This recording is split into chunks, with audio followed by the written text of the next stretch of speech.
السلام عليكم، ازيكم؟ النهارده ان شاء الله جاي اكلمكم عن سماعه نازله من شركه شاومي وهي ريدمي بادز 3. هنعرف ان السماعه دي مناسبه للاستخدام العادي كقيمه مقابل سعر فعلا مناسبه، وهل هي فعلا تستحق ان انت تشتريها دلوقتي علشان خاطر المميزات اللي فيها ولا لا.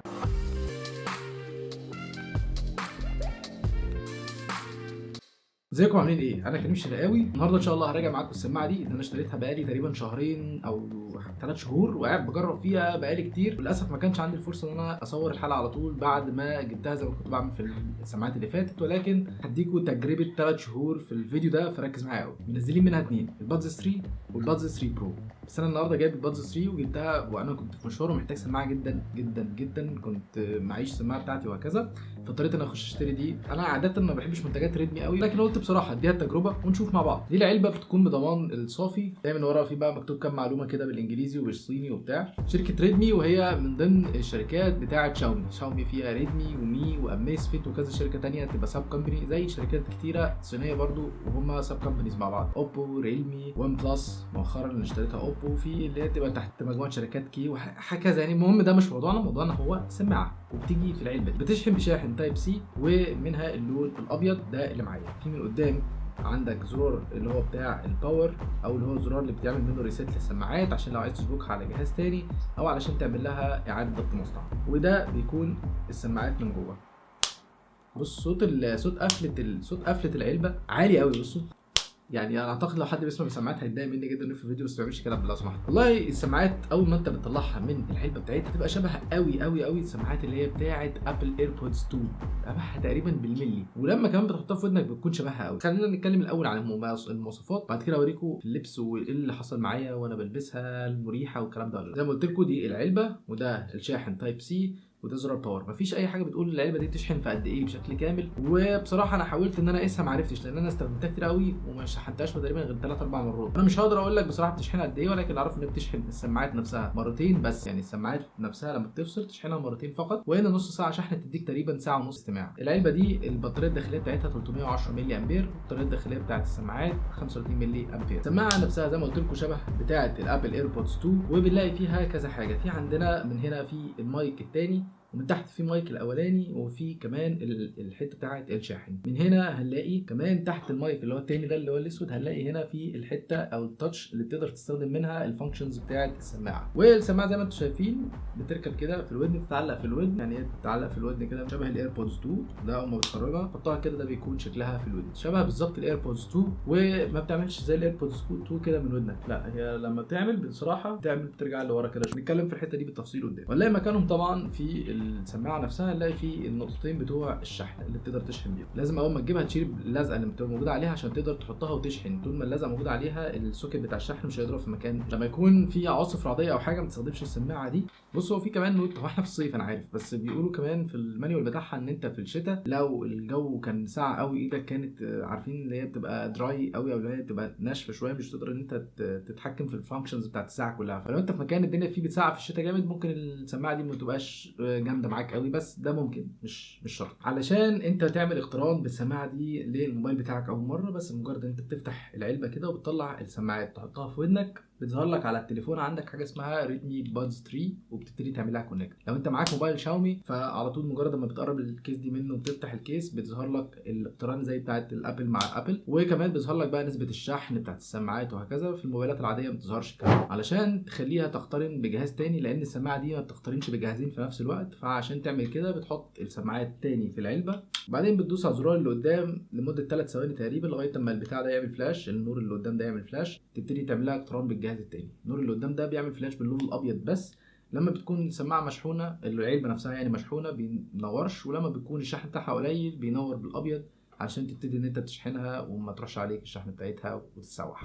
من عيوب الكيس ان هي يعني بصوا فيها شويه خرابيش، هي مش هتبان في الكاميرا، بس انا شايفها قوي في النور العالي بتشوفها، وساعات بتبهت كمان. يعني هي باهته شويه كده لما انت تحطها في جيب البنطلون، ساعات بقى بتبقى معاها كذا حاجه وبتاع فبتبهت منك شويه. من مميزاتها ان انت تقدر تفتحها بايد واحده وتطلعها بايد واحده، بس بتبقى الموضوع صعب قوي. انا ما اعرفش تعمل كده ليه، بس ساعات ببقى مش شايل حاجات في ايدي وعايز اطلع السماعه وبتاع. في حاجه ساعات السماعه دي والله العظيم باجي اطلعها مثلا كده عشان هي بتبقى لزجه شويه او ناعمه شويه، تقوم واقعه مني. فخلي بالك ما تطلعهاش وانت واقف مثلا في بلكونه، وانت واقف على حاجه بحر، على حمام سباحه، الكلام ده علشان ممكن تقع منك. بصراحه برضو قابلتها او مقاومتها للميه ما اختبرتهاش قوي، ولكن في مره كنت بغسل وشي ونسيتها على ودني وغسلتها وكانت فيها وقعت في الحوض بالميه، وبعدين خدتها وكانت شغاله عادي. بس ده ممكن ما يحصلش معاك كتير، فما تحاولش انت تعتمد عليها قوي في المايه. طيب انت بقى لما بتجيب سماعه عايز تعرف الفانكشنز بتاعتها ايه. بص يا سيدي، السماعه دي سو سيمبل، ما فيهاش هلك. يعني مثلا ما فيهاش مثلا عزل ضوضاء، ارتفيشال انتليجنس اللي هو الذكاء الاصطناعي بيعزل ضوضاء، ما فيهاش اي لعبه خالص. هي سماعه سو سيمبل، سماعه فيها مستشعر التقارب. يعني انت لو لابسها ومشغل اغاني ولا حاجه او مشغل اي حاجه يعني هتشيلها كده الحاجه دي هتقف. بس المشكله انت لو شلتها كده مثلا وضغطت بايدك على اي حاجه في السماعه تشتغل تاني عادي في السماعه التانيه، ولو حطيتها تاني هترجع تشتغل تاني لوحدها اوتوماتيك. السماعه دي فيها اللي هو الحته اللي بتقدر تستخدم منها او بتقدر تعمل منها الاوامر بتاعتها. تقدر ان انت تدوس دوستين علشان ترد على المكالمه او تقفلها، وتقدر ان انت لو عايز مثلا توقف الاغاني او تشغلها تدوس دوسه طويله على الزرار ده او تاتش، هي تاتش يعني مش الزرار، تدوس دوسه طويله عليه هيوقف الاغاني او يشغلها. لو انت عايز ان انت تجيب الاغنيه اللي بعديها دبل تاب او اللي هو ضغطتين على اليمين او الشمال هيجيب لك الاغنيه اللي بعديها. الاغنيه اللي قبليها تدوس 3 ضغطات. بصراحه في استخدام انا البتاع التاتش ده مش دايما بيشتغل بصراحه معايا، يعني عادي. انا الحاجه الوحيده اللي بتشتغل معايا فعلا هي مستشعر التقارب، بتشتغل هايله. فيها لاج طبعا، يعني مثلا بشيلها كده بتشتغل يعني بتقف ثانيه كده بعديها، واما بحطها تاني برده بتشتغل على طول. بصراحه السماعه دي في الاقتران هايله جدا جدا جدا. يعني مجرد اما انا بفتح البتاع واحط السماعه في ودني وفاتح البلوتوث هي لوحدها بتكونكت وبتشتغل مع نفسها لو انت مشغل محتوى ولا مشغل حاجه. فبالنسبه لي كاقتران السماعه دي تحفه. السماعه دي بقى كصوت عامله ازاي؟ بص، كصوت صوتها عالي، ما فيهاش عزل ضوضاء، ممكن تعتمد عليها وما تعتمدش عليها في نفس الوقت. يعني اللي هو ايه، سماعه في العادي، سماعه مثلا مش في اللي هو تديك عزل ابن لذينه وبيز ابن لذينه وبتاع. هي سماعه متواضعه جدا. يعني خد يا باشا، عايز صوت عالي اتفضل، صوته حلو نقي ما فيهاش مشاكل. الناس اللي مش بتدقق قوي في السماعات هتبقى السماعه دي بالنسبه لهم هايله. الناس اللي بتدقق قوي في السماعات والبيز والكلام ده والدقه فيها، بس طبعا مثلا دي 5 من 10 في الحاجه زي دي او 6 من 10. سماعه بسيطه جدا جدا جدا. في المكالمات بقى السماعه دي عامله ازاي؟ في المكالمات السماعه دي تعتمد عليها وما تعتمدش عليها في نفس الوقت. يعني مثلا في المواقف الصعبه، يعني مثلا انا خلاص مش هعرف ان انا اتكلم، فلما احط السماعه واتكلم مع حد بيسمعني بس بيمشي حاله اللي هو ايه، انا سامعك. ترى ممكن تعلي صوتك شويه. لو انا قاعد في الاوضه ولا حاجه بتبقى شغاله كويس. يعني لو قاعد في اوضه مقفوله زي دي وبكلم حد هتبقى شغاله معايا كويس جدا. في الفويس نوتس برده بتبقى الصوت مكتوم سنه كده صغيره، بس ده موجود في سماعات كتير قوي، فانا بصراحه مش هاجي عليها في الحته دي. لما بتكون لابسها زي ما قلت لكم بعد يعني مع الوقت كده بنكون لابسها ولا حاجه، واحنا في الصيف ممكن تعرق شويه ولا الكلام ده، تلاقي ايه سرحت لورا كده شويه، فالطرف التاني لو بيكلمك هيقعد يقول لك ما بقتش سامع حاجه،